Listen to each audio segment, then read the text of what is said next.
Gloire au Seigneur. On va ouvrir la bonne parole du Seigneur, particulièrement dans le livre d'Ésaïe ce soir. Et nous voyons donc ce message intitulé « L'Église sentinelle ». L'Église sentinelle, l'Église dans ce rôle donc de sentinelle. Ésaïe chapitre 21, et nous lisons à partir du verset 11. Ésaïe chapitre 21, verset 11. « Oracle sur Douma, on me crie de Séhir. » Qu'est-ce qu'on crie? « Sentinelle, que dis-tu de la nuit? Sentinelle, que dis-tu de la nuit? » La sentinelle répond, « Le matin vient, et la nuit aussi. Si vous voulez interroger, interrogez, convertissez-vous et revenez. » Amen. Père, nous te bénissons. Nous te demandons de bénir abondamment ta puissante parole, que le glaive de l'Esprit continue à briller sur le soleil de ta grâce, Seigneur, que nous puissions, Seigneur Jésus, voir et apprendre qu'il y a des victimes spirituelles devant ton épée puissante, devant ta parole, Seigneur. Nous te demandons qu'elle puisse encore amener des âmes à toi et que cette parole puisse encore nous enseigner, nous, Église du Dieu vivant, nous, forteresse qui bientôt va s'envoler dans la gloire éternelle. Nous te demandons, Père, que le Saint-Esprit nous illumine, que le Saint-Esprit nous conduise, l'Esprit de gloire sans lequel nous ne pouvons pas vivre, car tes paroles sont esprit et vie. La chair ne sert de rien, la lettre tue, mais l'Esprit donne la vie à cette parole merveilleuse. Encourage tes enfants, encourage-nous tous à te suivre, à t'aimer, Seigneur. Oh, merci pour ta grâce, Seigneur. Veuille continuer à bénir le pasteur Basile d'Ottawa, Seigneur, qui ce matin était là présent et qui a béni tes enfants par ta parole puissante. Oh, merci, Seigneur, pour la belle coopération qu'il y a dans ton corps, Seigneur. Veuille bénir chacun de tes enfants, depuis le plus jeune jusqu'au plus âgé, que tous ensemble nous puissions nous réchauffer, Seigneur. Alléluia, devant ce feu merveilleux qui brûle et qui éclaire dans ce monde qui est ténèbres et qui gèle. Oh, béni soit ton nom, Père, dans le nom de Jésus. Amen. Et tout le peuple dit Amen. Amen. Gloire à Dieu. Vous pouvez vous asseoir, frères et sœurs. Alléluia. Gloire à Dieu. L'Église sentinelle. L'Église est composée de membres. Et l'Église, eh bien, doit être lumière dans ce monde qui est ténèbres. Jésus a dit, vous êtes deux choses, la lumière du monde et vous êtes le sel de la terre. Mais si la lumière ne brille pas, alors il y a un grand danger. Et si le sel perd sa saveur, avec quoi va-t-on l'assaisonner? Voyez, il ne sert plus qu'à être jeté et foulé aux pieds par les hommes. Donc, nous devons garder, comme Église, notre nature. Nous sommes là, dans cette génération, à ce moment-là, à cette époque-là, pour être particulièrement sentinelle. La question est posée. Sentinelle, qui est en train de veiller? Sentinelle, que dis-tu de la nuit? La réponse, le matin vient et la nuit aussi. Le matin vient et la nuit aussi. Dans la Bible, le chrétien dans la Bible est, je dirais, décrit sous différents aspects. Il est décrit parfois comme un semeur sorti pour semer. Il sème quoi? Nous semons la parole. La parole, voyez. Et c'est la parole qui fait son travail, voyez. Nous ne sommes pas des sauveurs, nous sommes des semeurs, nous ne sauvons personne. Le sauveur s'appelle Jésus, amen. Le sauveur ne s'appelle pas Raymond Bourgier, le sauveur s'appelle Jésus, amen. Nous semons. Nous semons la parole. Je vous ai dit tout à l'heure que nous avons mangé dans un restaurant et le monsieur donc, qui était dans ce restaurant a entendu la parole de Dieu il y a environ 36 ans. Voyez. Et lors, vous voyez, de ces événements qui ont eu lieu, alors là, il a voulu réentendre la parole de Dieu. André est allé ensuite parler à sa belle-fille, hein, qui fait partie de notre parenté, qui était toute heureuse. Elle dit justement, cette semaine, j'ai prié pour mon beau-père, il ne veut jamais entendre rien parler du Seigneur. Eh bien, je vais vous dire, ce matin, il était là. Alors, c'était dans son restaurant. Alors, il nous a placés. On est arrivé, il n'y avait personne dans le restaurant. Ça a donné encore, c'est une concours de circonstances, vous voyez. Il arrive, pouf, et nous, on arrive de l'autre côté. Vous voyez. Il dit, ben, venez prendre un café, tout ça. Il dit, ben, on aimerait déjeuner, tout ça. Ah, ben, je vais vous servir le déjeuner. Vous voyez. Et il a dressé la table dans son propre restaurant, une table. Il a pris une chaise et il s'est placé de l'autre côté donc de la table. Et on a parlé là pendant 2 heures du Seigneur Jésus-Christ. Alléluia. Ce qui veut dire que la semence qui a été placée dans un cœur, que ça fasse 10 ans, 20 ans, 30 ans, 40 ans, cette semence, elle est là. La Bible dit que la parole de Dieu est comme une semence incorruptible. Incorruptible, ça veut dire elle ne peut pas pourrir, elle ne peut pas s'évanouir, elle ne peut pas être anéantie. Vous voyez, elle est là, elle reste. Et nous voyons que c'est en train de porter du fruit, vous voyez. Et le monsieur, avec la napkin, a pris même des notes. On lui donne un stylo avec des versets dans la Bible, Deutéronome 18, Acte 18, tout ça. Hein, il est parti donc avec toutes sortes de choses à lire et il voulait savoir. Vous voyez, c'est merveilleux quand Dieu crée lui-même la soif dans le cœur de quelqu'un. Donc, dans la Bible, le chrétien peut être décrit comme étant un semeur. Il sème la parole. Il sème. Continuons à semer la parole. Les gens vont oublier nos paroles, mais ils n'oublieront pas la parole de Dieu. Car cette parole est semée dans un cœur, elle reste là. Alors, continuons.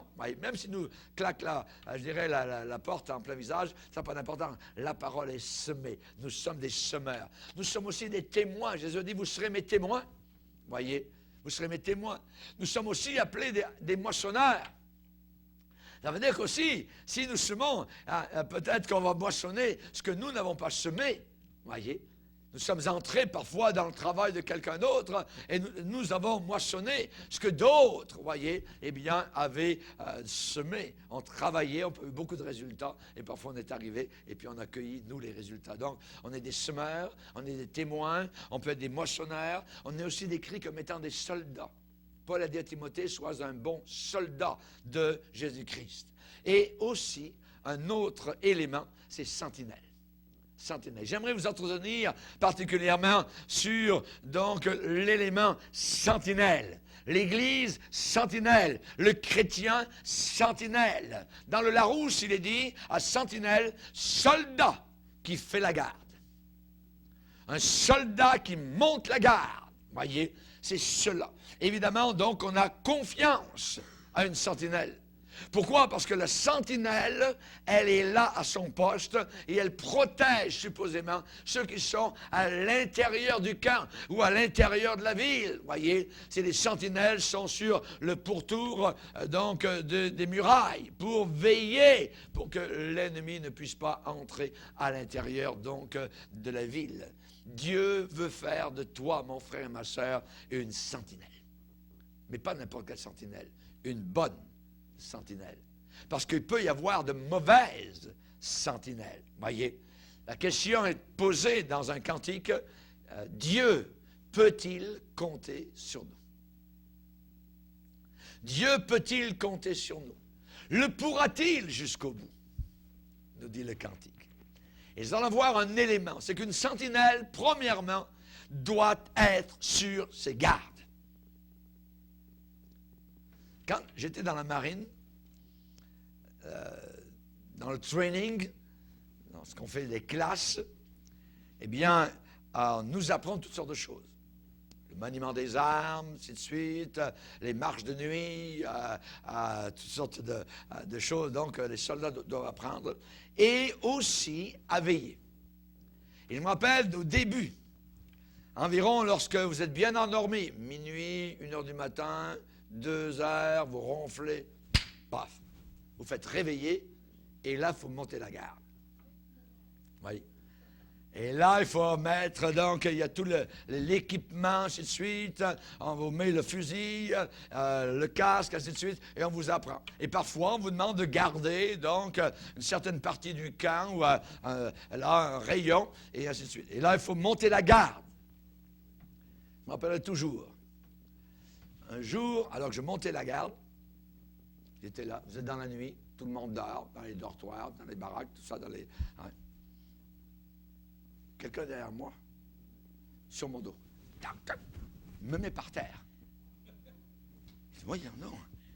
C'est de me débattre. Et il me dit, jeune homme, en temps de guerre, vous seriez mort. J'ai jamais oublié ça. Pourquoi? Parce que oui, je veillais, tout ça, mais pas de bruit, c'est tranquille, voyez. Vous ne pouvez même pas entendre les mouches la nuit parce qu'elles dorment, elles aussi. Voyez, tout le monde dort, voyez. Et si la sentinelle se met à dormir, les autres sont en danger. On apprend. C'est pour ça qu'on appelle ça des classes, faire ses classes, voyez, comme soldat. Apprendre à marcher. On vous apprend aussi à marcher avec les autres. Toutes sortes de choses, voyez. Lorsqu'on est civil, on ne sait même pas, voyez. Mais on apprend certaines choses, donc, que l'on ne connaissait pas. Nous avons un cantique dans l'Église, Dieu a une armée. L'armée de Dieu, attention, je pense qu'elle a besoin de training. Elle a besoin parce qu'on peut se marcher sur les pieds, hein, les sentinelles peuvent s'endormir, et l'ennemi peut entrer à l'intérieur. Parfois, l'Église est parfois comme une vraie passoire, voyez. Et c'est dangereux. C'est très dangereux. Et en temps de guerre, eh bien, nous pouvons être tirés dessus et mourir. Et nous avons sur le chemin du chrétien parfois des victimes qui sont à côté de nous. Pourquoi? Parce qu'ils ont été tirés par l'ennemi. C'était des gens qui n'ont pas pris garde, des gens qui n'étaient pas de bonnes sentinelles, qui n'ont pas suivi leur training, qui n'ont pas fait leur classe, qui ont commencé à s'endormir, qui ont pensé que tout était acquis, voyez, et alors que ce n'était pas acquis. La sentinelle va garder. On garde. Garde quoi? Généralement, en temps de guerre, la sentinelle garde des points stratégiques où l'ennemi peut venir. Et donc, il faut veiller. La sentinelle va garder des points névralgiques, des points même difficiles à garder. On ne la met pas parfois dans des endroits faciles à garder. On la met dans des endroits difficiles à garder. La Bible dit, garde ton cœur. Sois une sentinelle sur ton cœur. Garde ton cœur plus que toute autre chose. Pourquoi? Parce que de lui viennent les sources de la vie. Avant qu'une action ne se commette, qu'elle soit bonne ou mauvaise, ça vient du cœur. Et si le cœur n'est pas gardé, si le cœur n'est pas sous surveillance, si le cœur n'est pas, je dirais, éveillé, à ce moment-là, on peut commettre une action qui peut être très dangereuse. Garde ton cœur, plus que toute autre chose. La Bible dit, veillez les uns sur les autres. Voyez, veillez les uns sur les autres. Dieu est venu vers Caïn et il a dit, où est ton frère? Caïn a répondu, suis-je le gardien de mon frère? Je ne sais pas. Il y avait encore des bouts de sang sur les mains, tout ça. Il venait de le tuer. Suis-je le gardien de mon frère? Non seulement il n'a pas été gardien, mais il l'avait tué. Ouais. C'est dangereux de tuer avec sa lame, parfois, qui est plus aiguisée qu'un couteau. Quelqu'un, sa réputation, sa famille, son foyer, les mensonges, voyez, ainsi de suite. Garde ton cœur. La Bible dit, veillez les uns sur les autres. Veillez les uns sur les autres. La Bible ne dit pas, surveillez-vous les uns les autres. Là, c'est différent. Il y a une différence entre veiller sur et surveiller. Le mot sur n'est pas au même endroit. Il faut le mettre au bon endroit. Veillez les uns sur les autres. Ouais. Bon, on ne surveille pas, on n'a pas notre nez dans leur soupe. Ouais. Ça veut dire mind your business. Occupe-toi de tes affaires. Mais on veille les uns sur les autres. Voyez, On a un regard donc de compassion et d'amour. Là, on sait que nous devons être sur nos gardes. Être sur nos gardes, pourquoi aussi? Eh bien, parce que nous vivons dans un monde qui est pourri, un monde qui est sale, un monde qui est corrompu. Et nous vivons au milieu de cette mare qui est puante. Voyez? Et la Bible déclare, vous donc, bien-aimés, qui aimez le Seigneur, qui êtes avertis, mettez-vous sur vos gardes. Et dans l'armée, on dit, garde à vous. Amen. Mettez-vous sur vos gardes. Soyez pas sur un air jazz, voyez, aujourd'hui, comme ceux qui dorment dans les églises avec leur rock, avec leur jazz, avec leurs affaires. Non, non, non, non, non. Vous qui êtes avertis, mettez-vous sur vos gardes. Pourquoi? Parce que de peur qu'entraînés par un effet d'entraînement, vous soyez entraînés par l'égarement des impies. Les impies sont égarés. Et je peux être influencé. Je peux, moi aussi, me faire égarer par les impies. Vous voyez? Donc, attention, soyez sur vos gardes. Sentinelle, soit ton affaire. Vous voyez? Mais croissez, ça veut dire grandissez dans la grâce et dans la connaissance de notre Seigneur et Sauveur, Jésus-Christ. Amen. Ne pas se laisser entraîner, être à notre poste, être sentinelle, veiller, garder donc notre cœur, évidemment, pour ne pas être entraîné par l'égarement des impies. Des impies. Nous sommes choisis par Dieu. On a été choisis par le Seigneur, voyez, pour être associés à son œuvre. Rendez compte le privilège que nous avons. Il nous a associés à son œuvre, à ce qu'il fait, voyez. Il nous a placés, il est vrai, dans des endroits différents, dans des villes et des villages différents, dans des pays différents, voyez. C'est vrai. Mais nous sommes là associés à son œuvre. Jésus a dit, allez par le monde entier, prêchez la bonne nouvelle. Pas la mauvaise nouvelle, la bonne nouvelle, la bonne nouvelle, voyez. Celui qui croira sera sauvé.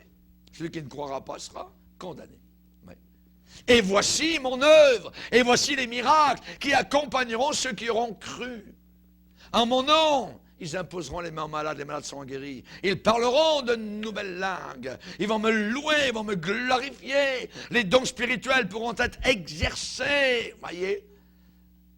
Ils marcheront sur les serpents, les scorpions, la puissance de l'ennemi. Rien ne pourra leur nuire. Que Dieu soit glorifié. Amen.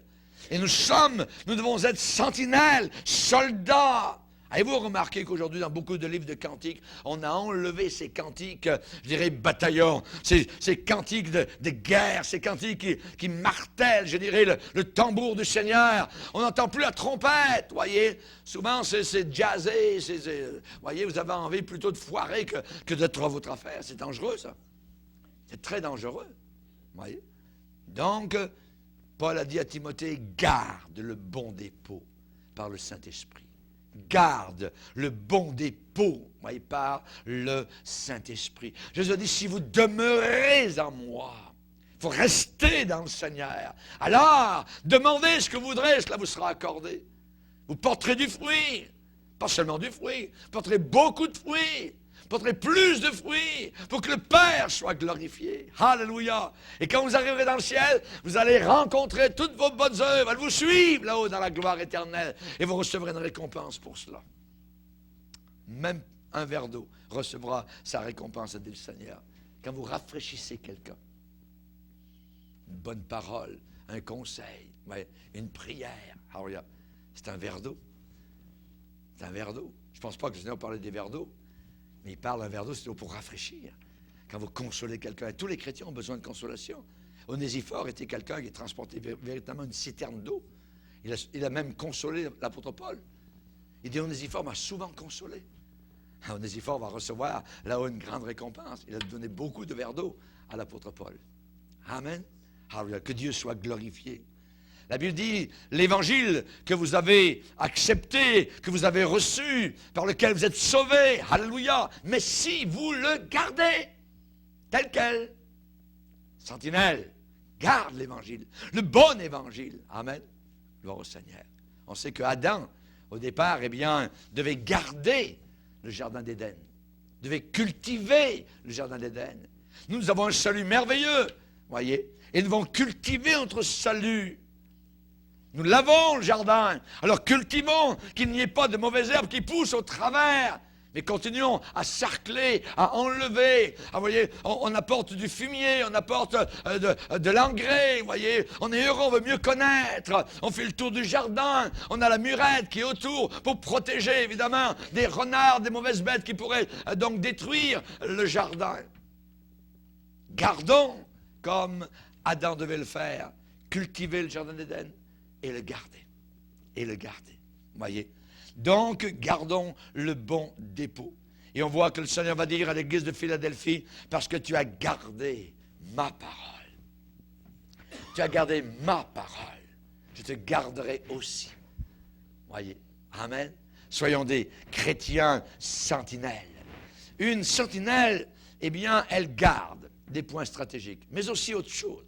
La sentinelle doit avertir s'il y a danger. Si une sentinelle n'avertit pas, ne sonne pas l'alarme ou l'alerte lorsqu'il y a un danger, lorsque là, quelque part dans la nuit, il y a des ombres qui se faufilent ou des craquements de branches ou quoi que ce soit, voyez, oh, qui va là? Si elle est en train de dormir, les ennemis vont se faufiler, ne font pas de bruit, voyez, vont prendre la couleur même du paysage, voyez, caméléon, voyez. C'est de s'infiltrer pour que la sentinelle, il faut arriver à passer par-dessus la sentinelle. Quand vous avez passé par-dessus la sentinelle, vous êtes déjà à l'intérieur du camp. Et vous pouvez gagner tout le camp. Vous pouvez tuer tout ce que vous voulez à l'intérieur. Donc la sentinelle doit avertir du danger. Lisez avec moi dans Ézéchiel 33. Ézéchiel 33. Verset 1er, la parole de l'Éternel me fut adressée en ces mots. Fils de l'homme, parle aux enfants de ton peuple et dis-leur, lorsque je fais venir l'épée sur un pays,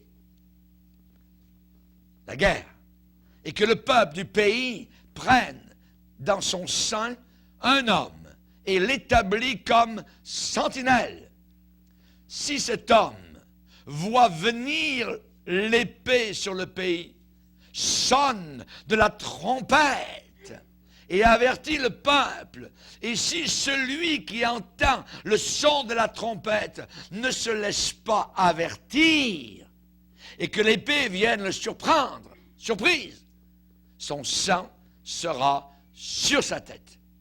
Il n'a pas voulu se laisser avertir. Il a entendu le son de la trompette et ne s'est pas laissé avertir. Son sang sera sur lui. S'il se laisse avertir, il sauvera son âme. Si la sentinelle voit venir l'épée et ne sonne pas de la trompette, si le peuple n'est pas averti et que l'épée vienne enlever à quelqu'un la vie, celui-ci périra à cause de son iniquité. Mais je redemanderai son sang à la sentinelle. Et toi, fils de l'homme, je t'ai établi comme sentinelle sur la maison d'Israël. Tu dois écouter la parole qui sort de ma bouche. C'est un devoir. Tu dois écouter ce que je dis et les avertir de ma part. Quand je dis aux méchants, méchant, tu mourras si tu ne parles pas pour détourner le méchant de sa voie. Ce méchant mourra dans son iniquité et je te redemanderai son sang.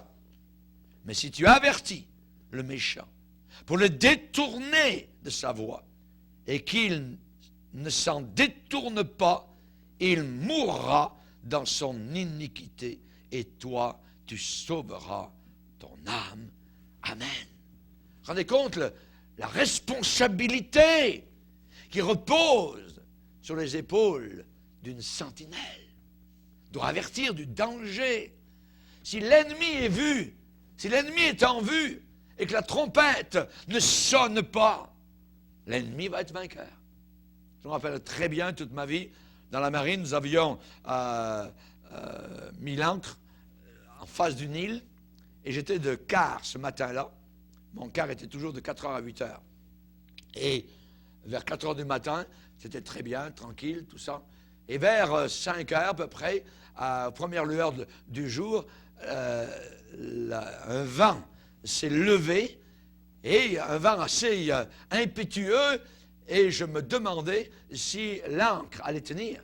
Et c'est très dangereux. Vous êtes le seul.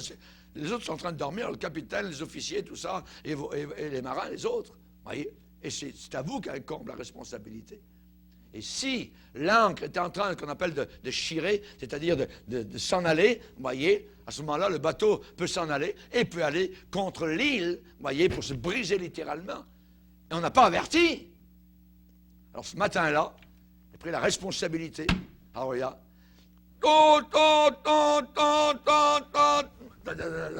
Dans les bonnettes, tout le monde se réveillait, ainsi de suite, tout ça.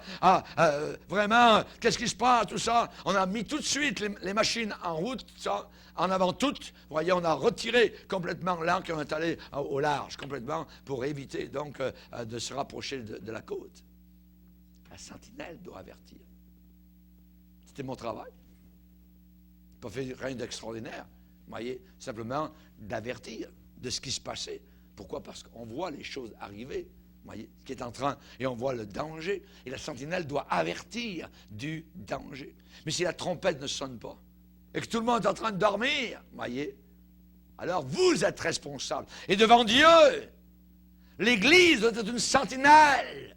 Il y a un danger immanent, un danger terrible qui est en face. C'est l'enfer éternel, vous voyez. Et ceux qui ne veulent pas s'avertir, et les chrétiens qui veulent s'endormir, les chrétiens qui veulent danser, rocker, qui veulent juste s'amuser, voyez, qui veulent avoir ce qu'on appelle entertainment, voyez, des plaisirs, voyez, ainsi de suite. Ils ne veulent pas, ils ne prennent pas plaisir à la parole de Dieu, ils ne prennent pas plaisir à la marche dans le Seigneur, ils ne veulent pas annoncer le message du salut, parce que ça condamne l'humanité. C'est une offense, la croix sera toujours une offense aux pécheurs. Mais n'ayons pas peur, disons le message. Soyons des vrais sentinelles. Pourquoi? Parce que le bateau aujourd'hui, eh bien, est en danger. Il y a des vents qui se lèvent et l'ancre peut-être est en train de lâcher. Alors il faut mettre les moteurs en marche et il faut aller au large, là où l'eau est profonde et non pas là où l'eau est vraiment très peu profonde. C'est très dangereux.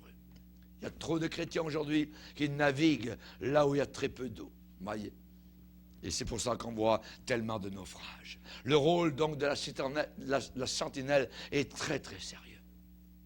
C'est un rôle très très sérieux. Voyez. La Bible dit malheur. Quand la Bible dit malheur, c'est des malheurs. Malheur à qui? À celui qui fait avec négligence l'œuvre de l'Éternel. Ça veut dire que l'œuvre de Dieu doit se faire avec sérieux. C'est très sérieux. Parce qu'il y a des comptes à rendre là-haut dans la gloire. On n'a pas peur pour notre salut, mais par rapport aux comptes à rendre, les responsabilités que Dieu nous a accordées sur la terre, nous devrons en rendre compte là-haut dans la gloire. C'est la raison pour laquelle Dieu a dit qu'il y en a très peu qui enseignent, parce que nous serons jugés plus sévèrement. Sévèrement, plus sévèrement. Voyez. Donc la responsabilité est plus grande. Nous sommes tous sauvés par le même sang, égal, voyez. Mais au point de vue responsabilité, les responsabilités sont différentes. Si l'ennemi est visible, il faut avertir. Il faut se réveiller. Il faut se réveiller. Voyez, c'est un rôle sérieux. On va lire dans la parole de Dieu comment, évidemment, il y avait des gens, l'élite de Gibéa. Et on va lire dans Juges chapitre 20, des hommes particuliers qui, eux, dans la bataille, étaient capables d'atteindre l'ennemi. Dans le livre des Juges, au chapitre 20 et au verset 16, il dit, parmi tout ce peuple, il y avait 700 hommes d'élite qui ne se servaient pas de la main droite. Tout cela pouvait, en lançant une pierre avec la fronde, viser à un cheveu sans le manquer. Ce qui veut dire que la précision de leur tir face à l'ennemi était quelque chose de formidable. Raison pour laquelle ils étaient appelés élites. L'élite. 700 hommes d'élite, voyez, qui pouvaient en lancer une pierre avec leur fronde viser à un cheveu sans le manquer. Si nous sommes sentinelles et que l'ennemi s'approche, il faut être capable de pouvoir viser sans le manquer. le dévoiler, l'annoncer, voyez, pour qu'il puisse s'enfuir. Résistez au diable et il fuira loin de vous. Amen. Donc nous devons avoir les armes nécessaires, indispensables. Dans Éphésiens 6, on nous parle de cette armure merveilleuse que le chrétien possède. Armure invisible, mais armure réelle, qui commence avec la tête, le casque du salut. Nos pensées doivent être recouvertes par le sang de Jésus-Christ. Amen. Le casque pour protéger nos pensées, voyez. La cuirasse de la justice, une cuirasse, voyez. Marchons dans la droiture. Chaussures, le zèle que donne l'Évangile. Soyons zélés. Amen. Trop de chrétiens aujourd'hui sont en train de dormir. Voyez. Non, soyons zélés. Prenez par-dessus tout cela le bouclier de la foi, voyez, avec lequel vous pourrez éteindre toutes les flèches enflammées du malin. Prenez donc aussi l'épée de l'esprit qui est la parole de Dieu, la parole de Dieu. Amen.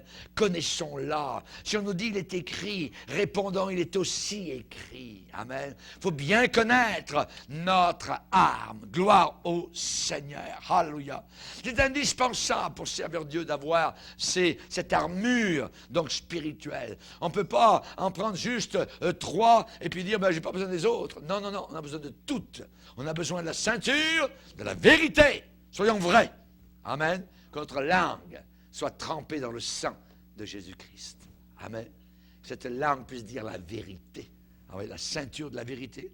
Cuirasse, chaussures, bouclier, amen, le casque, l'épée. Donc nous soyons véritablement bien armés. Et lorsque nous avons cela, eh bien, la Bible déclare spécialement un verset assez intéressant dans Éphésiens chapitre 6, et particulièrement, donc, on nous dit, au verset 13, c'est pourquoi prenez, ça veut dire saisissez, toutes les armes de Dieu, afin de pouvoir résister dans le mauvais jour et tenir, regardez bien, tenir ferme après avoir tout surmonté. Ce qui veut dire que quand vous avez tout surmonté, que vous êtes sur le sommet de la montagne, dans la victoire totale, faites attention, continuez à veiller autour de vous. Sinon, l'ennemi peut se jeter sur vous, vous mettre par terre, voyez, et vraiment, faire du mal. Donc, tenir ferme après avoir tout surmonté. C'est très bien de surmonter, mais après, il faut encore rester ferme. Je vous donnerai l'histoire de cet homme qui avait escaladé une montagne au Canada, et il y a une montagne neigeuse, tout ça, où il y a des glaces, à 3000 mètres d'altitude ou quoi que ce soit dans les Rocheuses, et est arrivé finalement au sommet. Et en arrivant au sommet de son escalade, il était tellement heureux de contempler sa victoire sur la montagne. Et là-bas, dans les vallées et les nuages qui cachaient parfois les vallées, eh bien, il était tellement heureux d'avoir gravi, d'avoir grimpé, d'avoir crapahuté, vraiment d'arriver au sommet. Là où en arrivant, il voulait faire un geste, il a pris ses gants et il les a jetés en signe vraiment d'arrivée, de sorte de gloire personnelle, tout ça. Mais ses mains ont été gelées. Et en redescendant, il a dû avoir les 2 mains coupées. Parce qu'après avoir surmonté la montagne, il n'a pas fait attention. Et dans l'euphorie, parfois, de nos réunions ou de nos victoires, il faut faire attention. Lorsque nous partons de réunions bénies, on a été remplis, c'est merveilleux. Faites attention à la porte. Faites attention à la porte. L'ennemi, il est là, il n'est pas content. Il enrage et il est rusé. Et il va essayer, évidemment, de vous détruire. Après avoir tout surmonté, restez ferme. Restez ferme, même à ce moment-là. Ensuite, une sentinelle doit avoir une vue perçante. Une vue perçante, voyez. Pourquoi? Parce que l'adversaire est rusé. On a affaire à un adversaire qui est rusé. Il n'est pas fou. Il est rusé, voyez. Et l'adversaire essaye parfois de nous montrer les choses différemment de ce qu'elles sont véritablement. C'est un rusé. Vous voyez. Par exemple, à Laodicée, cette église qui n'était plus sentinelle, qui dormait littéralement, et le diable était entré librement à l'intérieur, le Seigneur va aller vers cette église et lui dire, je te conseille d'avoir un collier autour de tes yeux parce que tu es aveugle. Tu ne vois pas. Un collier pour oindre tes yeux. Vous savez, dans le désert, vous avez entendu ces histoires de gars qui sont perdus dans le désert, tout ça. Puis finalement, là-bas, ils voient, il y a une mardeau qui est là-bas au bout, tout ça. Puis, puis c'est merveilleux, puis ils arrivent jamais. Il n'y a jamais de puits, il n'y a jamais d'eau, il n'y a jamais de ça. Mais il semble qu'ils l'ont vu là-bas, ça. Un mirage. Et le diable, lui aussi, il agit dans ce domaine de mirage, où il veut nous faire voir les choses comme si c'était merveilleux là-bas. Mais là-bas, on marre, ça n'arrive jamais. Ça n'arrive jamais. Ça n'arrive jamais. Jamais. C'est un mirage. Pour nous, nous devons avoir une vue perçante. Bien voir, une bonne sentinelle, voyez. La nuit tombe sur ce monde. Et dans la nuit, c'est dur à voir parfois les différences de silhouettes ou quoi que ce soit. Qui est-ce qui est là-bas? Qu'est-ce qui s'en vient? Et ainsi de suite, voyez. Et pour nous, la Bible dit que le voile est tombé. C'est que normalement, nous devons voir, nous devons discerner, voyez. Nous devons garder notre vision claire. Parce que celui qui ne fait pas attention, il a oublié la purification de ses anciens péchés. Et il peut retourner littéralement dans le monde. Lors de la conférence sur les sectes, vendredi, il y a un jeune couple qui est venu vers moi et la dame m'a dit, « Pasteur, moi mes parents, ils étaient des véritables chrétiens auparavant. Actuellement, ils sont dans le nouvel âge. Et régulièrement, ils nous téléphonent, « Ah, je vais t'envoyer des ondes positives, ainsi de suite. » Être de véritables chrétiens et être dans le nouvel âge, c'est une autre religion. La personne a passé de la lumière aux ténèbres. Lisez avec moi dans Pierre. 2 Pierre, premier chapitre. 2 Pierre, premier chapitre. Verset 9. Celui en qui ces choses ne sont point est aveugle. Il ne voit pas de loin. Et il a mis en oubli la purification de ses anciens péchés. C'est pourquoi, frères, appliquez-vous, ça veut dire une application, appliquez-vous d'autant plus à affermir, être ferme, à affermir votre vocation et votre élection. Car en faisant cela, vous ne broncherez jamais. Et c'est ainsi en effet que l'entrée dans le royaume éternel, notre Seigneur et Sauveur Jésus-Christ, vous sera pleinement accordée. Mais attention, celui en qui ces choses ne sont point est aveugle, il ne voit pas de loin, il a mis en oubli la purification de ses anciens péchés. Quelle chose, voyez, celui en qui ces choses ne sont pas. Verset 8, si ces choses sont en vous et ils sont avec abondance, elles ne vous laisseront pas oisifs ni stériles pour la connaissance du Seigneur Jésus-Christ. Et ces choses, bien, nous les voyons ici, particulièrement donc au verset 4. Il est dit, lesquelles nous assurent de sa part les plus grandes et les plus précieuses promesses, afin que par elles, vous deveniez participants de la nature divine, en fuyant la corruption qui existe dans le monde par la convoitise. Ça veut dire la pourriture qui est actuellement dans le monde, elle est là à cause de la convoitise. Alors, voilà les choses, merveilleuses choses. À cause de cela, faites tous vos efforts pour joindre, pour unir à votre foi la vertu. Unissez à la vertu la science. Science et connaissance de Dieu. À la science, la tempérance, le contrôle de soi. À la tempérance, la patience. À la patience, la piété. À la piété, l'amour fraternel. À l'amour fraternel, la charité. Si ces choses sont en vous, alors vous ne serez pas stérile. Amen? Amen. Donc, la sentinelle doit avoir une vue perçante. Alléluia. L'œil, c'est la lampe du corps. L'œil, c'est la lampe du corps. Comme vous avez une langue, quand vous êtes malade, voyez, le docteur peut dire tirez la langue. Dites Quand vous étiez petit, on faisait ça, voyez.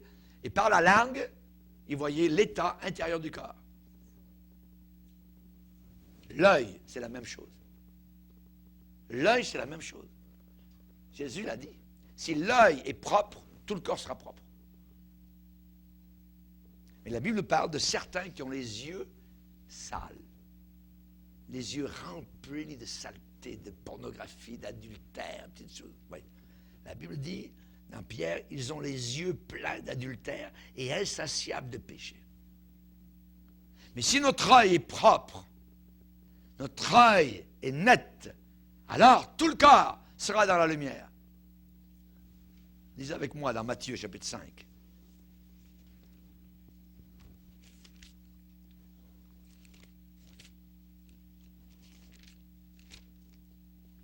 C'est chapitre 6, pardon. 6, verset 22. L'œil est la lampe du corps. Si ton œil est en bon état, tout ton corps sera éclairé. Mais si ton œil est en mauvais état, tout ton corps sera dans les ténèbres. Si donc la lumière, la supposée lumière qui est en toi est ténèbres, combien seront grandes ces ténèbres? Amen. Que Dieu nous aide. Donc, une bonne sentinelle doit avoir une vue perçante, une vue perçante. Les aveugles spirituels, ils ne distinguent pas la différence entre le bien et le mal. Ils ne voient pas la différence, voyez. Par exemple, vivre en concubinage. Il y a des gens qui disent chrétiens, puis ça fait des années qu'ils sont dans leur église, ils vivent en concubinage, il n'y a aucun problème avec ça. Voyez. C'est très dangereux d'appeler le mal bien et d'appeler le bien mal. Vous voyez? Malheur. Ces gens-là, leur œil est totalement aveugle. Ils ne sont pas sentinelles du tout, du tout. Vous voyez? Ou alors ils vivent dans l'imaginaire, dans un mirage. Hein? Et nous ne sommes plus, évidemment, nous actuellement, dans la course du monde. On est à la course avec le Seigneur. Amen. C'est terminé. La course du monde, on s'en fout complètement. Vous voyez? Donc, obéissons. Quand le Seigneur a dit à Jérémie, « Que vois-tu, Jérémie? » Qu'est-ce que tu vois, Jérémie? Et spirituellement, Jérémie a dit, je vois une chaudière au nord. Et le Seigneur dit, tu as bien vu, Jérémie. Parce que c'est du nord que va arriver la dévastation sur le pays. Que vois-tu, Jérémie? Mais que vois-tu? L'Église doit voir. David a dit, Seigneur, donne à mes yeux la clarté, afin que je ne m'endorme pas du sommeil de la mort, et que mon ennemi ne dise pas, ah, je t'ai vaincu. Seigneur, garde-moi, garde à vous, sentinelle, veillant, priant, étant devant le Seigneur. Tenons-nous devant Dieu et n'aurons pas le temps de nous tenir devant le monde. Saül ne se tenait pas devant le Seigneur. Il était aveugle. Il est allé voir la femme qui fait tourner les tables, ainsi de suite. Vous voyez, Dieu l'a tué. La Bible le dit. La Bible le dit. Samson a joué avec le péché dans le monde. Ses deux yeux ont été complètement ôtés, jusqu'à sa mort. Oui. Démas avait abandonné l'apôtre Paul par amour pour le siècle présent. Voilà des aveugles, voyez. Restons dans la ligne du Seigneur. Restons dans le sentier étroit. Amen. Jésus a dit, les autres, les religieux, tout ça, sont des aveugles. Laissez ces aveugles, voyez. Ils conduisent d'autres aveugles, ils vont tous tomber dans l'abîme sans fond. Laissez-les. Ouais, des aveugles qui conduisent des aveugles. Un jour, l'ennemi d'Israël, qui avait gagné sur Israël à une époque ténébreuse où les enfants du Seigneur étaient totalement rétrogrades. Le vainqueur s'appelait Nachash. Nachash. Vous savez ce qu'il a dit? Il a dit aux armées d'Israël, je vais vous demander une chose, que je vous crève à tous l'œil droit. Que je vous crève à tous l'œil droit. Et les soldats dans la bataille, quand vous avez un œil crevé, vous ne voyez pas l'ennemi sur le côté droit. Dans la bataille, il faut bien voir, il faut avoir les deux yeux, voyez. Il faut voir l'ennemi, d'où il se présente. Mais si vous avez un œil qui est aveugle, et Nachash qui représente le diable, il veut nous crever, pas les deux yeux, un œil ça suffit. Que je vous crève à tous l'œil droit. Vous lirez cette histoire-là dans la parole de Dieu, dans 1 Samuel chapitre 11. Nachash, oui. Seigneur, fais-nous des bonnes sentinelles. On aura la suite du message vendredi. Amen. Hallelujah. Seigneur, nous sommes devant toi. Nous te bénissons, Seigneur. Nous sommes dans une guerre terrible actuellement, Seigneur. Nous voyons les victimes autour de nous. Autant, Seigneur, parmi les enfants, parmi les foyers, parmi les mariages, Seigneur, nous voyons, Seigneur, comme un Satan attaque jour et nuit. Et nous te demandons, Seigneur, que l'Église soit sentinelle, la véritable Église, l'épouse de Christ, Seigneur, qui a les yeux sur son Sauveur, dont le regard est éclairé par la puissance du Saint-Esprit. Seigneur, ta parole est une lampe à nos pieds et une lumière sur notre sentier. Oh, nous ne pouvons pas vivre sans ta lumière. Seigneur, garde-nous avec le faisceau de lumière dans un monde ténébreux. Fais-nous, Seigneur, de bonnes sentinelles. Au nom de Jésus. Amen. Et tout le peuple dit Amen.